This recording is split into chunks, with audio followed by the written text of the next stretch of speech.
Devynne Charlton. So you just came off of third place in Boston. I know you were critical a little bit, but now you came out here, broke the world record. What was it feeling like as you kind of went through the race? I honestly can't even say. All I was thinking about was just executing the start. I did that, and from there it was just a blur. I knew I crossed the line first. I was like anticipating the time. I thought I heard him say world record. Didn't really catch it, but then everybody just got so excited, started to embrace me and jumping up and down. And so I'm just like, I must have done something special. It didn't really hit me until they brought me around to the clock and I saw my name and world record, saw the time, and that's when it kind of like hit me. But I couldn't describe the race to you if I tried.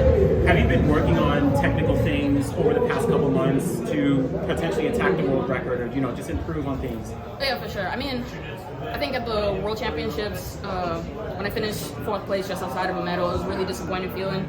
And one of the first things I said to my coach when I went back to the women's barrier was, now I have to break the world record indoor. So it's been a goal for a while, but I think that moment was when we really put a plan in place. And so we went back, looked at everything I did indoor last year and outdoor, focused on all my weak points and built on that in practice. And then I knew it was in me. I knew the type of numbers I've been putting up in practice. Like, I had this type of race in me, but it was all about just executing it. So were you thinking about world record in your earlier races this season, or was there something special about this meet that you thought you were ready to do it? No, I think early on we were just trying to see where we at, see how practice was going, get an idea of what's going on. And so then I think it was after my second meet when I ran 7:75, and I went to my coach and I'm just like, that was a sloppy race.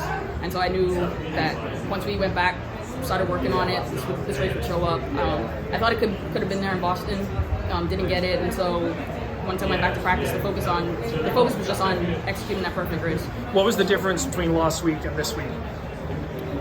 I don't know. I mean, the prep was basically the same. I couldn't have done anything better last week. Couldn't have done anything better this week. But it was just once I got into the moment, I think my focus going into the actual race itself was, I was a bit more locked in this time.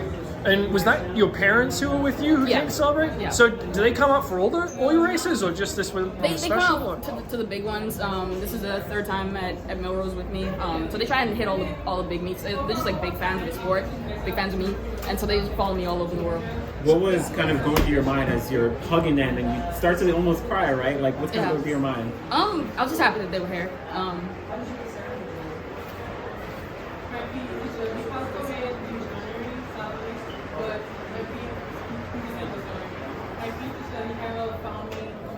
I do it to make them proud. And so having them here, that was just special. Is it a goal you've shared with them in the past, breaking the world record? Yeah. So they. Thank you. Yeah, after I ran 7:75, my coach said that they called him crying, like just couldn't believe it. And I'm just like, don't cry yet. Like that's nothing to cry over now. Like if that had y'all tearing up, like just I'm no doubt to tell you, but. Yeah, so I told them that this was coming, that I had bigger things in me. Do they have permission to cry now? Yeah, they can stop.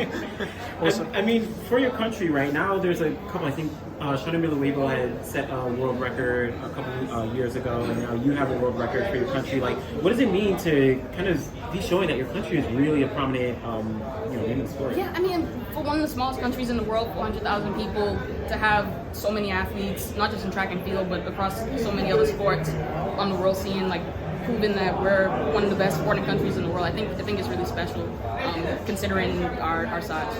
And so now, do you have anything between now and World Indoors? Yeah, so the plan is, I'm going to stick to the plan. So that's Madrid in 2 weeks, and then World Champs in 3.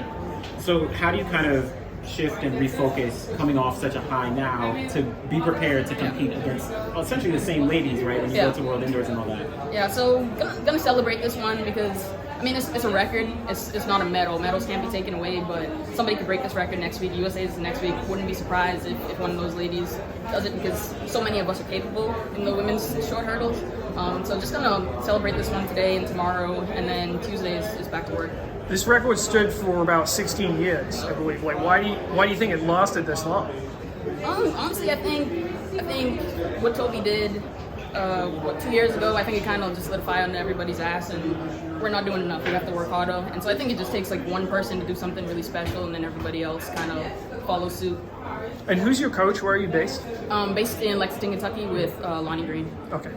And just last question, how are you celebrating? What are you gonna do? Well, my parents are here, so probably gonna go out to dinner with them, have some dessert.